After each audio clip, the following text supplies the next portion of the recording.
Coming up on the Rockbridge Report, Super Tuesday is just around the corner, but voting in Virginia will look a little different this cycle. We'll tell you how. And then we'll introduce you to Buddy and Jasper, Lexington Police Department's new four-legged officers. But before that, some WNL students are raising money to help their friend's family escape the war in Gaza. Like the WNL community coming together to help a junior who, like any other 21-year-old, just wants his family to be safe. And later, Buena Vista residents are risking injury every day by crossing a sewer pipe as if it were a bridge. We'll explain why they keep walking across the pipe. You just kind of have to learn where to step and space it out, but you get used to it after a while. Also coming up, rain and snow are on the horizon. Madison Carlin will have your weekend forecast. We'll have all that and more coming up next on the Rockbridge Report. Live from the campus of Washington and Lee University with news from Rockbridge County, this is the Rockbridge Report. Welcome back to the Rockbridge Report. I'm Claire DiChiaro. And I'm Chuck Ruppberg. We start tonight's broadcast here in Lexington, where we are only a couple of weeks away from Super Tuesday. Rockbridge County Registrar Sheila Hall says Virginia absentee voters no longer need a witness signature on their mail-in ballots. The Rockbridge Report's Chaz Chappell is live at the County Administration Building on Main Street with details on the new policy. Hall says Virginia's state legislature introduced this change to accommodate voters with weakened immune systems, avoiding potential exposure risks. Absentee voting procedure now includes increased security measures at the county level, with ballots verified for identity, resealed, and sent to be counted. The rule affects roughly 500 permanent absentees in the county who will vote in the upcoming presidential primary. Former President Donald Trump appears on the Republican ticket alongside Nikki Haley and 4 candidates who have since suspended their campaigns. Absentee voters must mail in their ballots by March 5th or drop them off here at the registrar's office at 150 South Main Street on either February 24th or March 5th, primary day. For more information on county voting rules, visit the registrar's website. Reporting live from downtown Lexington, I'm Chaz Chappell for the Rockbridge Report. Back to you, Claire. More than 64,000 AT&T customers have reported cell service outages this morning, according to tracking site Down Detector. Some Verizon and T-Mobile customers also reported a disruption, but both companies say their networks were not experiencing an outage. It's likely their customers have had issues trying to connect to those on the AT&T network. AT&T has restored full service. An industry source says there's no indication the outage was caused by a cyber attack or other malicious activity. Get out and don't go. That's what U.S. officials are telling Americans who are in or heading to Russia. Authorities there are holding another person with a U.S. passport, whose arrest just became public knowledge. Experts say Russia's using her for leverage, as Amy Kiley reports. If you were considering travel to Russia for any reason, do not do it. U.S. officials are warning Americans in Russia to get out and stay out after the arrest of a California woman with dual U.S.-Russian citizenship. 33-year-old esthetician and dancer Ksenia Karolina faces up to 20 years in a Russian prison. Her boyfriend says he bought her a plane ticket as a birthday gift, and she was excited about visiting her family. She was more worried about not being around her grandparents, and they are very old. The State Department says dual citizenship won't help her. The Russians simply consider this person a Russian citizen. Karolina is accused of treason. Her employer says the allegation is that she gave just over $50 to an American charity that supports Ukraine. And yet her boyfriend says she doesn't watch the news. She doesn't intervene with anything about the war. She's due in court later this month, but experts say her case isn't Russia's real focus. Americans are being viewed as bargaining chips. Already, Russian President Vladimir Putin has suggested trading American journalist Evan Gershkovich for a Russian hitman serving a life sentence in Germany. The more Americans they can have as hostages, the better for them. I'm Amy Kiley reporting. Emergency rescue services in the West Bank say a 20-year-old man was killed in Thursday's shooting there. 5 other people were shot, one of whom, a 20-year-old woman, is in critical condition. Officials said a total of 10 people were hospitalized in the incident. Israeli police have identified 3 residents from the Bethlehem area as being behind the highway shooting. Some Washington and Lee students are trying to help their classmates' family escape Rafah City in Gaza. Mohammed Mortaj's parents and 2 grandparents were forced to abandon their home near the border of Israel and West Gaza. They've since spent time in a refugee camp, where shrapnel entered the room where they were staying. No one in the family was harmed. The four left the camp for Rafah, which is now bracing for an Israeli military invasion. This week, Murtaj's friends started a GoFundMe in the hopes of raising $30,000. The money would help the family escape to Egypt and cover their living expenses for 5 months. In just 3 days, the campaign has raised nearly $27,000. This isn't a political statement. Like, there's nothing political about it. This is just like the WNL community coming together to help a junior who, like any other 21-year-old, just wants his family to be safe. Police patrols will look a little different in downtown Lexington. Starting April 27th, four-legged officers will be on duty on Lexington's brick streets. Margaret Beindick has the story. The Lexington Police Department is adding 2 new officers to its roster, Buddy and Jasper. Chief Angela Green says horses on the patrol will help people in Lexington make personal connections with officers. It's an icebreaker. Horses are a natural magnet for people of all ages, from young to old. The police department has been talking about adding horses to patrols for at least 2 years. Green says horses can go places that cars can't. Officers, they can gain ground 3 times more quicker than an officer on foot, bicycle, or even in a vehicle because they're able to maneuver in tight alleyways, tight streets, and traffic that a vehicle or a bicycle or a foot officer cannot do. Mayor Frank Friedman says it won't cost the city anything. We wouldn't be buying hay and have vet bills related to the horses. All of that would be taken care of by the Mounted Unit Police Foundation. Green started the Lexington Mounted Unit Incorporated in 2021. The organization has raised $60,000, most of which comes from grants from USA Equestrian, Walmart, Kappa Alpha Fraternity, and the Bank of the James. Local businesses have donated hay and feed. The horses also receive donated veterinary and horseshoeing services. The department's horses will be kept on 12 acres and in a barn at the Virginia Horse Center. We're given the building free of charge, and any out-of-pocket expenses they're paying, but as far as rent, it's zero. For now, the department is starting with 2 horses, but Green says she hopes to eventually have 4. Police on horses will patrol the streets of Lexington several days a week and will even write parking tickets. Reporting for the Rockbridge Report, I'm Margaret Beindick. Coming up next on the Rockbridge Report, students at Southern Virginia University are risking injury on a day-to-day basis when they are forced to use a sewer pipe as a bridge. It's a pipe, it's a pretty sketchy pipe that I think it has about a 10-foot drop, and it has like rails that don't even work, and it's just very sketchy. After that, Lexington City Hall is in desperate need of repair. We'll show you why and just how much it will cost. All that and more next on the Rockbridge Report. Welcome back to the Rockbridge Report. Some Buena Vista residents risk injury every day on their commute to class. A planned new bridge is about to change that. Mackenzie Kane has the story.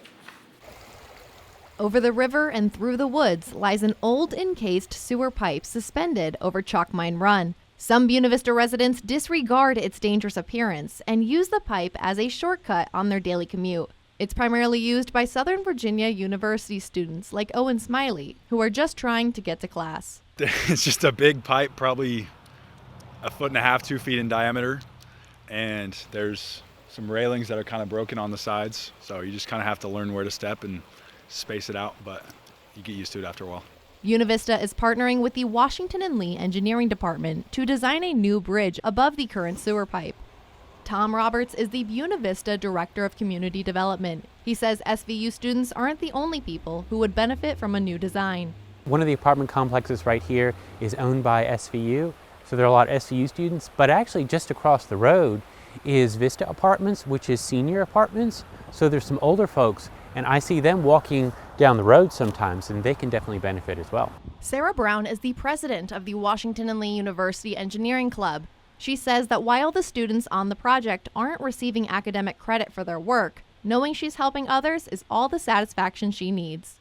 I mean, the reason why I want to become an engineer is to help people in my community, and I think by providing this bridge, I think it'll provide a safe means to travel and prevent any sort of terrible things happening in the future. The city's goal is to finish the designing phase before the end of spring so the bridge can be ready for next school year. Reporting from Buena Vista, about 10 feet over the creek, I'm Mackenzie Kane with the Rockbridge Report. Thank you, Mackenzie. Lexington City Hall is falling apart, and officials say a renovation can't be put off any longer. We have electrical issues where if you use the wrong plug, it'll blow a fuse, and then some issues with the piping with the toilets and water and that. So just the basic things that after decades and decades, you really need to make some improvements. Mayor Frank Friedman says City Council will likely decide in May to commit more than $6 million to the project. The piping is old, the windows don't close, the elevator doesn't work, and the fire escapes are covered in flakes of rust.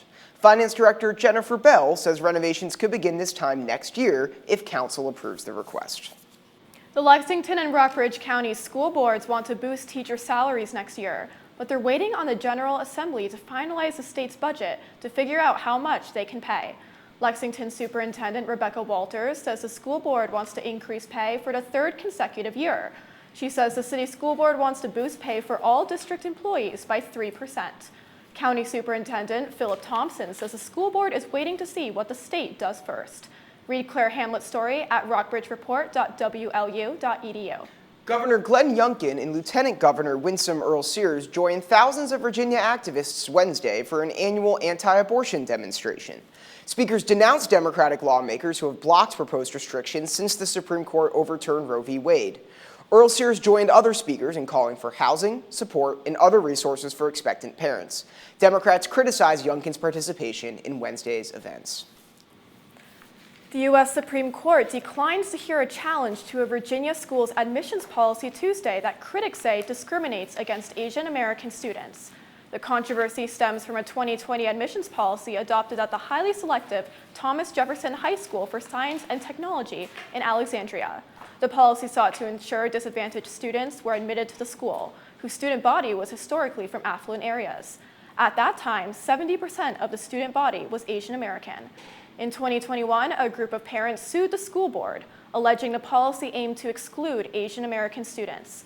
A federal judge later ruled the policy racially discriminatory and ordered the school to stop using it, but a federal appeals court reversed it. Coming up next on a Rockbridge Report, NASA is looking for a second crew for their simulated mission to Mars. We'll tell you how to apply.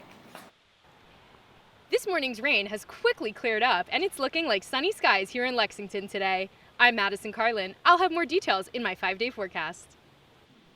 And later, I'm Jack Hunter, and I'll be bringing you the latest updates on postseason winter athletics as well as spring sports Washington break plans. We'll be back in just a few minutes. Welcome back to the Rockbridge Report.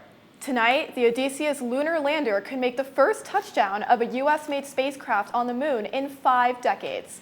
CNN's Kristen Fisher explains why it has taken so long for this to happen again. And liftoff. Just days after lifting off from Florida, Odysseus is now barreling towards the moon, sending back spectacular pictures of Earth along the way, and is now hours away from the most perilous test yet for the robotic lunar lander, a soft or controlled landing on the surface of the moon. Go for launch. Intuitive Machines is trying to pull off something no private company has done. And if successful, it will be the first time an American-made spacecraft has done it since the last Apollo mission in 1972. We are steely-eyed rocket scientists, but deep down, this is quite an emotional feeling to be here at this position. Just last month, a Pennsylvania company, Astrobotic Technology, had its first lunar landing mission end in failure. And last year, the Japanese company iSpace and the government of Russia both crashed landers into the moon. So why is it so tough to repeat a feat that was first accomplished more than half a century ago? That's one small step for man. The biggest reason is also the most frustratingly terrestrial one: money. NASA's budget at the peak of the Apollo program was more than 4% of all U.S. government spending. Today, NASA's budget is 1/10 the size, just 0.4%, even as NASA attempts to return astronauts to the moon under the Artemis program. In an effort to save money, NASA is outsourcing robotic lunar landings to companies like Intuitive Machines for a fraction of what it cost in the 1960s and 70s. Do it for $100 million. when in the past it's been billions of dollars. Then there's the purely technical challenge of landing a spacecraft in a specific spot, roughly 250,000 miles away. Some people have likened it to hitting a golf ball in New York and having it go into a particular hole in one in LA. The distance means there's also a time delay, roughly 3 seconds for signals from mission control rooms on Earth to get to the moon and back. A lot can go wrong in that time. So when the vehicle is actually landing, it pretty much is on its own.